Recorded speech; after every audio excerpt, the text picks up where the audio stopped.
बिस्मिल्लाहिर्रहमानिर्रहीम। अस्सलाम वालेकुम। कैसे हैं आप सब लोग? आई होप आप लोग ठीक होंगे। अल्लाह का शुक्र है हम लोग भी बिल्कुल ठीक हैं। And welcome back to my channel. तो ये बिल्कुल सुबह का टाइम था। बस मैं उठी हूँ और मैंने सोचा बाहर के जो खूबसूरत से व्यूज़ हैं ना आप लोगों से शेयर किया जाए। इतने खूबसूरत कलर्स थे आसमान पे। एक लम्हे के लिए तो बिल्कुल आप खो से जाते हो। और कलर्स को ना लिटरली यहाँ पे मैं काउंट करने लग गई थी कि कितने कलर्स हैं इस टाइम। आप भी देख सकते हैं कितना खूबसूरत व्यू है। तो खैर उसके बाद मैं आ गई थी अपने किचन में। मैंने अपने लिए नाश्ता बनाया। ये बच्चों ने कल पराठा थोड़ा सा बचा दिया था तो वही मैंने जो है ना आज नाश्ता एंजॉय किया था।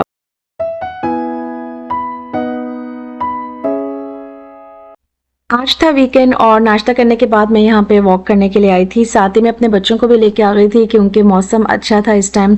अच्छा सुबह बारिश भी हो रही थी हल्की हल्की, बट इस टाइम जो है ना धूप निकल आई थी तो सोने पे सुहागा हुआ। और हम लोगों ने यही सोचा कि बाहर जाया जाए। लक्समबर्ग की एक ख़ास बात ये है जो मुझे बहुत ज़्यादा पर्सनली अच्छी लगती है, वो ये कि यहाँ पे बहुत ज़्यादा पार्क्स हैं। मतलब हर नुक एंड कॉर्नर में आपको पार्क से मिलते हैं। अच्छा ये हमारे घर के बिल्कुल साथ एक छोटा सा पार्क है, बट ये कि बच्चे बोर हो चुके हैं इस पार्क में जाने से। बार बार हम लोग यहाँ पे ही जाते हैं तो मैंने सोचा आज उनको थोड़ा सा ज़रा एक मुझे बस बदल के जाना था और मैं बच्चों को वहाँ पर ले जाती हूँ पार्क में। तो खैर इस टाइम हम लोग आ गए थे पार्क में और बड़ा मज़ा आया, बच्चों के साथ इंजॉय किया। अच्छा धूप भी आ रही थी समटाइम्स और हल्का हल्की बारिश भी हो रही थी।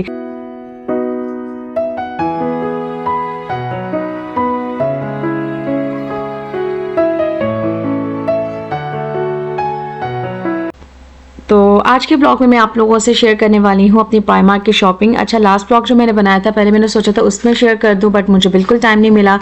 तो अब ये वीकेंड का ब्लॉग है और आराम से सुकून से बैठ के मैंने सोचा कि मैं आप लोगों को अपनी शॉपिंग दिखाऊं, क्योंकि काफ़ी लोग पूछ रहे थे कि आपने क्या शॉपिंग की प्राइमार्क से। लास्ट व्लॉग जो मैंने अपलोड किया था उस पर मैं कमेंट्स पढ़ रही थी। कुछ लोग मेरे से पूछ रहे थे कि लक्समबर्ग हम लोग कैसे आए। तो मैंने 2-3 वीडियोस इस टॉपिक पे बनाई हैं और आप लोग मेरे चैनल पे वो देख भी सकते हैं। लेकिन मैं अगर बहुत समरी उसकी बताऊं तो वो यही होगी कि 3 टाइप्स ऑफ वीज़ाज़ होते हैं, जिसमें वर्क परमिट वीज़ा होता है, विजिट वीज़ा होता है या असाइलम के बेस पे होता है, फैमिली वीज़ा या डिपेंडेंट वीज़ा वो एक अलग चीज़ है। तो वर्क वीज़ा तो मैंने आप लोगों को पहले भी बताया था, वो इसी तरह है कि यहाँ की कंपनी आपको वर्क जॉब ऑफर करती है तो उस बेस पे फिर वो आपको स्पॉन्सर करते हैं और वो सारा प्रोसीजर होता है और फिर उस बेस पे आप लोग यहाँ पे आ सकते हैं। सेकेंड टाइप ऑफ वीज़ा जो है वो बेसिकली आपका विजिट वीज़ा होता है और वो इसी बेस पे आपको मिलता है, जिसको हम शेंजन वीज़ा कहते हैं। मैं क्योंकि यूरोप की बात कर रही हूँ तो मैं उसी के अकॉर्डिंगली आपको बता रही हूँ। उसमें ऑलमोस्ट आपके 27 कंट्रीज़ का वीज़ा आपको मिल जाता है और उसमें ये उसकी क्राइटेरिया ये होता है कि एक तो ये कि आपकी बैंक स्टेटमेंट स्ट्रांग होनी चाहिए, आपकी ट्रैवलिंग हिस्ट्री थोड़ी बहुत होनी चाहिए, उस बेस पे आपको भी वीज़ा मिल जाता है। यहाँ पे थर्ड ये होता है कि आपका अगर आप फैमिली के साथ अप्लाई कर रहे हो, ट्रिप पे आना हो आपको, तो एक आधा महीना 2-3 महीने के ऊपर मतलब डिपेंड करता है कि आपको कितने वो मंथ्स का वीज़ा देते हैं, तब आपको वीज़ा मिल जाता है। यहाँ पे ये वाला सीन होता है कि इन्होंने ये पूरी इन्वेस्टिगेशन करनी होती है कि जो भी बंदा आ रहा है और वो कहीं भाग तो नहीं जाएगा। आई मीन वो इधर ही पना तो नहीं ले लेगा, कुछ इस तरह से इनका होता है।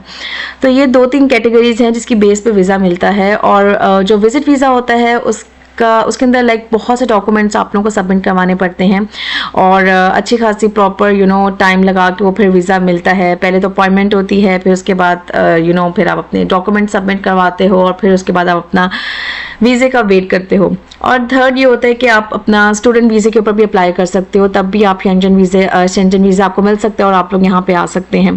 तो ये 2-3 टाइप्स की कैटेगरीज हैं। बाकी ये कि आप लोग ऑनलाइन थोड़ा सा सर्च करें, गूगल करें और कुछ वीडियोस और देखें इस पे ऑथेंटिक लोगों की जो आपको प्रॉपर इंफॉर्मेशन प्रोवाइड कर सकें। तो खैर यहाँ पे मैं आ गई थी अपने रूम में और यहाँ पे मैं आप लोगों को मज़े मज़े की अपनी जो शॉपिंग है वो दिखा रही थी। बस बच्चों के थोड़े बहुत कपड़े लिए थे समर्स के और मैंने अपने लिए एक खूबसूरत सा फ्रॉक लिया था। मैंने आपको लास्ट व्लॉग में बताया था कि मुझे लॉन्ग फ्रॉक बहुत पसंद आया था, चेक सब था और ये तकरीबन 20 यूरोज़ का मुझे मिल रहा था, तकरीबन 4000 रुपये का पाकिस्तानी, और बना बनाया मिल गया था। बहुत अच्छी फिनिशिंग थी इसकी। तो इंशाल्लाह ताला ये अपकमिंग समर्स जो बस आ ही गई हैं, आजकल मौसम बहुत ज़्यादा अच्छा है, बहुत ठंड भी नहीं है और बहुत गर्मी भी नहीं है, अल्हम्दुलिल्लाह बहुत अच्छा मौसम है। तो बस पहना जाएगा। तो खैर मैं पाकिस्तान में सुन रही थी कि मैं अपनी मदर से भी बात कर रही थी, तो वो भी मुझे बता रही थी कि बहुत गर्मी पड़ रही है और बड़ा मुश्किल हो रहा है। एसी तो मतलब लाइक एक होता है ना, नागज़ीर हो गया चलाना, तो गर्मी बहुत पड़ रही है।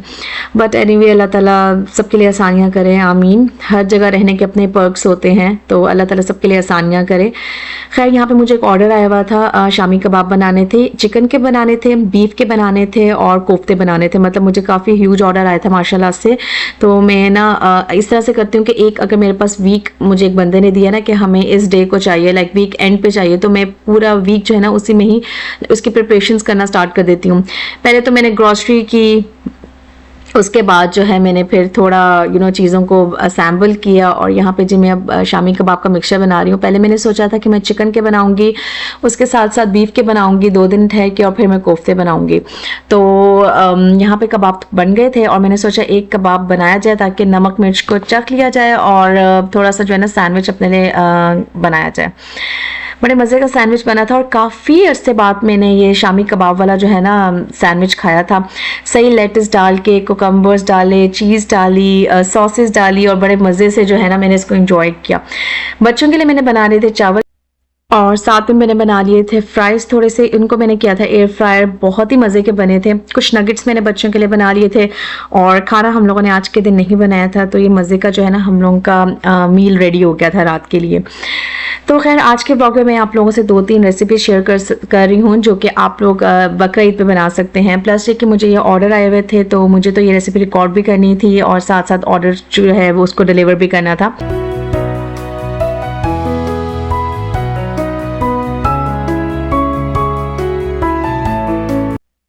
मैं जब शामी कबाब बनाती हूँ ना तो एक पूरे मंथ के हिसाब से बनाती हूँ। लाइक अगर आपका नहीं दिल चाह रहा कुछ बनाने को और आपको क्विक फिक्स कुछ खाने को चाहिए तो शामी कबाब का आप सैंडविच बना लें, या अगर आपने चावल बनाए हैं, दाल साथ बनाई है तो शामी कबाब उसके साथ भी बहुत अच्छे लगते हैं। बच्चों को पराठे के साथ भी आप दे सकते हैं या सैंडविचेस बना सकते हैं। आई मीन इसके मल्टीपल यूजेज होते हैं और आपकी ज़िंदगी सुकून में आ जाती है जब आपको पता हो कि आपके फ्रीज़र में शामी कबाब पड़े हैं, क्योंकि ऑल टुगेदर अकेले आप ही होते हो और आपके सारे काम करने हैं, तो समटाइम्स नहीं भी होता, नहीं दिल चाह रहा होता, आप बहुत थक जाते हो। अब जैसा मैं बच्चों को जब पार्क से घर लेके आई ना तो मैं बहुत ज़्यादा थक गई थी, मेरा बिल्कुल भी कुछ दिल नहीं चाह रहा था बनाने को। और क्योंकि मैंने ऑर्डर का भी जो है ना काम स्टार्ट किया हुआ था, सुबह से ही बच्चों को भी बाहर लेके जाना था क्योंकि ऑफ था, और आज मैंने पोल्ट्री शॉप पे भी जाना था जहाँ से मैंने चिकन, बीफ और मटन वगैरह लेना था। तो यही मेरे आज के टास्क थे। काफ़ी ज़्यादा मैं थक गई थी और बस ये कि जब मैं थोड़ा सा बल्क में ले आती हूँ तो जब भी मुझे कोई ऑर्डर आता है फूड का तो मैं जो हूँ फिर इजीली जो है निकाल लेती हूँ फ्रीज़र से और बना लेती हूँ। तो घर में ही छोटा सा मैंने सेटअप स्टार्ट किया हुआ है। कुकिंग मेरी माशाल्लाह से बहुत अच्छी है अल्हम्दुलिल्लाह। तो जो भी मेरे घर में जब कभी आया है उसने मुझे बहुत इनकरेज किया कि आप ज़रूर इस चीज़ को करें, परसू आगे, क्योंकि आपकी कुकिंग स्किल्स बहुत अच्छी हैं, आपकी प्रेजेंटेशन बहुत अच्छी है, तो आप जो है ना हम लोग को बना के दें। तो बस फैमिली फ्रेंड्स ही हैं जो कुछ ना कुछ ऑर्डर करते रहते हैं और इस तरह से एक सिलसिला चल पड़ा है अल्हम्दुलिल्लाह। अल्लाह ताला इसमें बरकत डालें। तो बस खैर मैं आज आई हुई थी, मैंने कहा आज ये वाला काम भी निपटाया जाए क्योंकि आगे पूरा वीक ही मेरा बहुत ज़्यादा बिजी था। यहाँ पे मैं एक बात ऐड करना चाहूँगी कि अगर आपके पास स्किल्स है ना और अगर आपको उन स्किल्स को यूज़ करना आता है तो आप लाइफ में बहुत ज़्यादा आगे जा सकते हैं। बिलीव मी, अपने ऊपर ट्रस्ट करना सीखें, बहुत ज़्यादा फ़ायदे हैं इसके। एनीवेज, अगर इस तरह की क्विक फिक्स चीज़ें बनी हो ना तो आपकी ज़िंदगी सुकून में आ जाती है। बच्चों को चावल के साथ मैंने थोड़ा सा शामी कबाब का मसाला सा मिक्सर जो था ना वो दे दिया था और यहाँ पे मैंने अपने लिए सैंडविच बना लिया था। एनीवेज, अब आ जाते हैं जो ऑर्डर का खाना मैंने रेडी किया। यहाँ पे मैं बना रही हूँ स्वीट एंड सावर फिश। मैंने एक पैन लिया था, उसके अंदर जिंजर गार्लिक का पेस्ट ऐड किया था, थोड़ा सा ऑयल ऐड करने के बाद साथ ही साथ मैंने कैप्सिकम और अनियंस को स्टर फ्राई किया था। फ़िश जो थी उसके मैंने मैरिनेशन रेडी कर ली थी जिसमें अंडा, कॉर्नफ्लोर, थोड़ा सा सोया सॉस और विनेगर, हॉट सॉस थी, उसकी मैंने मैरिनेशन रेडी की थी। और हस्ब ज़रूरत आपने सारी बेसिक इंग्रेडिएंट्स डालनी है जिसके अंदर आपके होममेड मसाले होते हैं। खैर मैंने फ़िश को थोड़ा सा मैरिनेट करने के लिए रखा 1 से 2 घंटे और बाद में मैंने फ़िश को स्टर फ्राई सा कर लिया, हल्का हल्का सा ऑयल डाल के। आप चाहें तो डीप फ्राई भी कर सकते हैं, बट मेरे पास जो डिमांड आई थी वो स्टर फ्राई की थी। यहाँ पर मैं वेजिटेबल्स को भी सौते कर रही हूँ, इसको बाद में मैंने निकाल लिया था और बाद में फ़िश के साथ जो है ना इसको ऐड अप कर दिया था। बहुत मज़े की स्वीट एंड सावर फिश बनी थी। इस स्टेज पे मैंने हनी भी ऐड किया था इसके अंदर और सोया सॉस भी ऐड किया था। आपने अगर इसको थोड़ा सा स्लरी सा रखना है तो आप कॉर्नफ्लोर को भी इसके अंदर ऐड कर सकते हैं पानी में मिला के।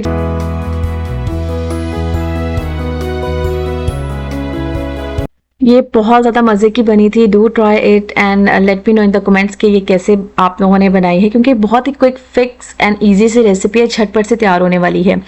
एनीवेज हमने इसको राइस के साथ सर्व किया था और बस ये मैंने जो है ना डिलीवर कर दिया था ये ऑर्डर।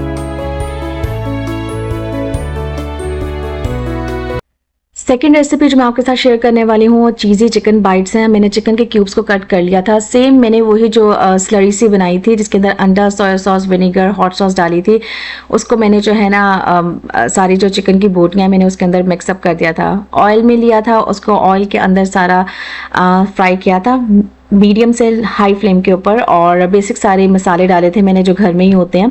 और इसके बाद जो है ना ये हमारी मज़े से टैंगी सी चिकन क्यूब्स रेडी हो गए हैं। बड़े मज़े के ये भी बने थे और इसकी भी मैंने वही सेम मैरिनेशन रखी थी और सेम ही वही प्रोसीजर था।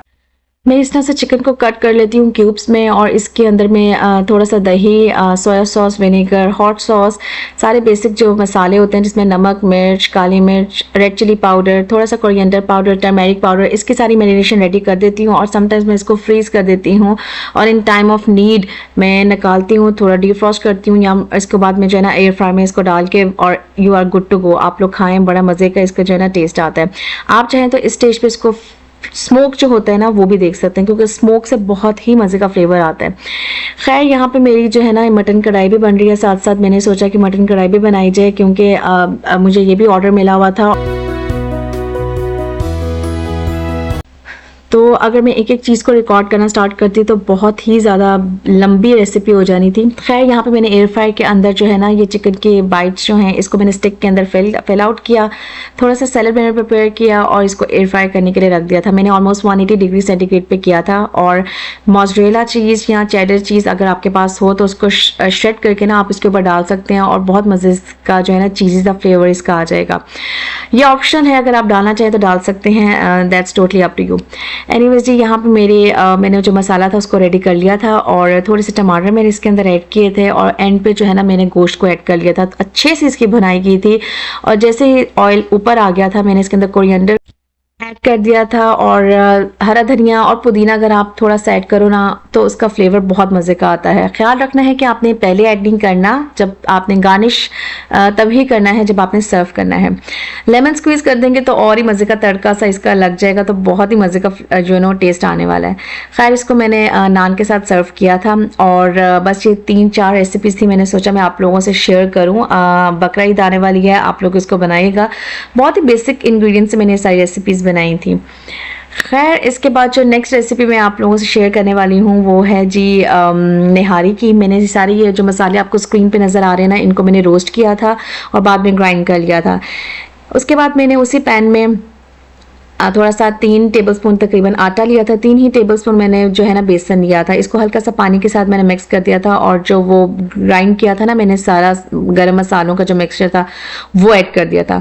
साइड बाय साइड मुझे दही फुल्कियाँ बनानी थी। एक्चुअली हम लोग बहुत शौक से खाते हैं, तो ये भी अगर आपके पास फ्रीज फॉर्म में पड़ी हो ना तो सोने पर सुहागा होता है, क्योंकि जब कुछ नहीं समझ में आ रहा हो तो ये रेस्क्यू होते हैं। लिटरली ये आपको बहुत हेल्प आउट करते हैं और मैंने तो अपनी लाइफ को ईजी बनाने के लिए ये सारी चीज़ें की हुई हैं, क्योंकि एट द एंड मुझे पता है कि मैंने ही सब चीज़ों को मैनेज करना है। तो अगर मेरे अकॉर्डिंगली चीज़ ना हो और मुझे ही सुकून ना मिले तो फिर मुझे ऐसा लगता है कि मेरा दिमाग आउट हो जाता है। खैर यहाँ पे मैंने लहसुन अदरक का पेस्ट लिया था ऑयल के अंदर और मैंने यहाँ पे मटन को अच्छे तरीके से भूना था। थोड़ा सा जब भून लिया था सारी पेस्ट उसके अंदर डाल के और पानी ऐड कर दिया था। हाई फ्लेम पे मैंने निहारी को बनाने के लिए रख दिया था।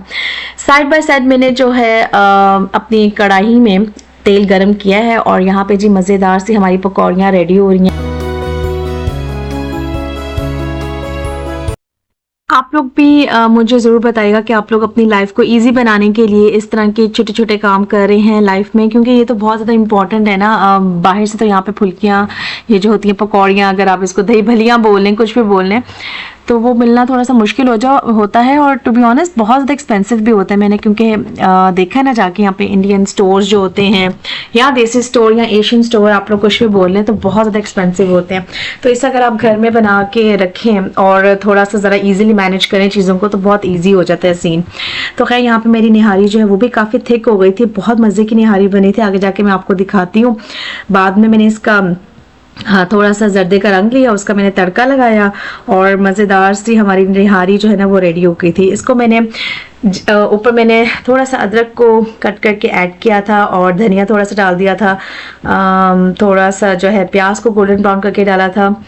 उससे जो फ्लेवर आया था ना वो इतना मज़े का था कि यू गाइस वॉन्ट बिलीव, बहुत ही ज़्यादा मज़े की निहारी बन के आई थी। आप शक्ल से ही अंदाज़ा लगा सकते हैं, लिटरली जिसने खाई थी ना वो सब ने बहुत तारीफ की थी। तो थैंक यू सो मच मेरा ब्लॉग देखने के लिए। मिलूंगी नेक्स्ट ब्लॉग में। अपना बहुत ज़्यादा ख्याल रखिएगा। Take care. अल्लाह हाफ़िज़।